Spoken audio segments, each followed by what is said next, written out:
अब हम आपको दूसरे एग्जाम्पल से और अच्छे से समझा देते हैं ताकि आपको किसी भी प्रकार की कोई प्रॉब्लम ना हो। यहाँ ध्यान दीजिए कि यहाँ मैं संख्याएं लिख लेता हूँ 10, यहाँ 11, 0, 11, इस प्रकार से यहाँ पर आपको लिख लेना है। कोई भी बाइनरी संख्या रहे तो इसको बहुत सिंपल तरीके से निकालना है। यहाँ ध्यान दीजिए कि यहाँ इस प्रकार से, यहाँ इस प्रकार से लिख लीजिए, ठीक है। अब मैं दूसरा एग्जाम्पल बताता हूँ कैसे लगेगा, ठीक है। ध्यान दीजिए कि यहाँ जो है इसका भी 3 3 का पेयर बना लीजिए, 3 3 की जोड़ी बना लीजिए। यहाँ 1 है, यहाँ 1 है, यहाँ 0 है, तो यहाँ से लिखते हैं, यहाँ 1 कर देते हैं और यहाँ पर 1 कर देते हैं और ये 0 है, यहाँ हम 0 लिख लेते हैं सिंपल तरीके से, ठीक है। 3 का पेयर बन गया। अब आपको ध्यान देना है, इसको भी तीनों को जोड़ी बना लो, एक को और 0 को। यहाँ भी कहाँ से शुरुआत करते हैं, 1 से और 1 से और यहाँ 0 लिख देते हैं सिंपल तरीके से। अब ध्यान दीजिए कि एक यहाँ बच रहा है, एक बच रहा है, एक को भी लिखिए और किस प्रकार से यहाँ 1 लिख लेते हैं।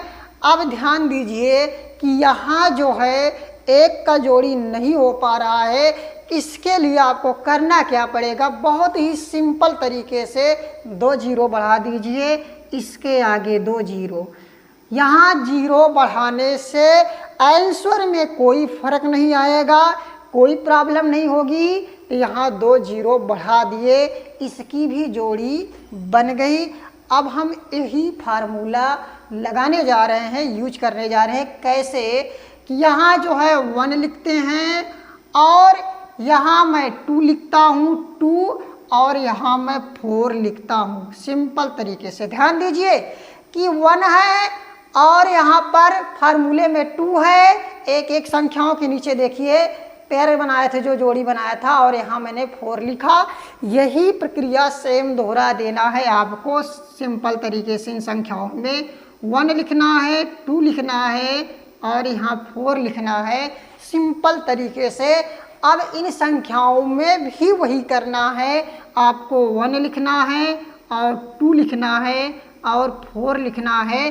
कहने के मतलब कितनी भी संख्याएं रहें, आपको यही फॉर्म अपनाना है, यही फार्मूला लगाना है, ठीक है ना। अगर आपके पास एक संख्या लास्ट में बचती है तो उसके आगे आप जो है 2 0 बढ़ा दीजिए। आपके संख्याओं में आंसर में कोई फर्क नहीं आने वाला है, आंसर राइट आएगा। अब इसको हम हल करते हैं। यहाँ ध्यान दीजिए कि यहीं से यहाँ 0 है और यहाँ 4 है, तो मैंने कहा था जहाँ 0 है वहाँ उससे हमको कोई मतलब नहीं है, उस संख्याओं को हमें लिखना ही नहीं है, इसको हम काट देते हैं। समझ में आ रहा होगा आपको। अब यहाँ 0 है, यहाँ पर 2 है, तो मैं फिर दोहरा रहा हूँ कि जहाँ 0 होता है वहाँ उससे हमको कोई मतलब नहीं है, उसको हम काट ही देते हैं, अर्थात एकदम से हटा देते हैं। यहाँ 1 है तो यहाँ 1 है, सिंपल तरीके से यहाँ 1 लिख लीजिए।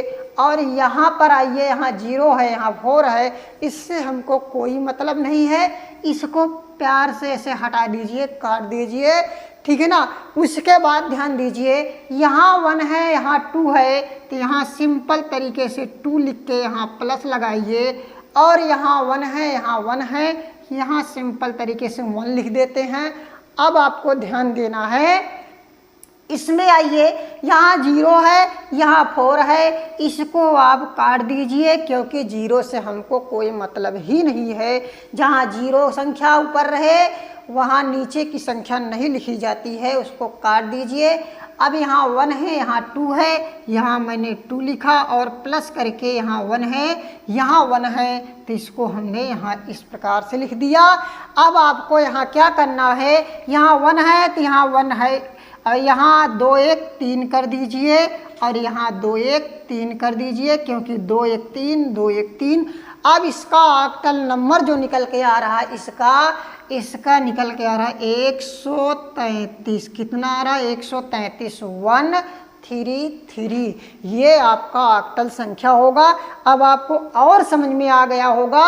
मैं पूर्ण रूप से और आपको अच्छे से समझा देता हूँ, पूर्ण रूप से समझ में आ जाएगा। बस आप थोड़ा एक एग्जाम्पल और देख लीजिए, आपको अच्छे से समझ में आने वाला है। इसका आप स्क्रीनशॉट और लिख लीजिए, अच्छे से समझ लीजिए। अब आगे हम इसके बाद बढ़ते हैं।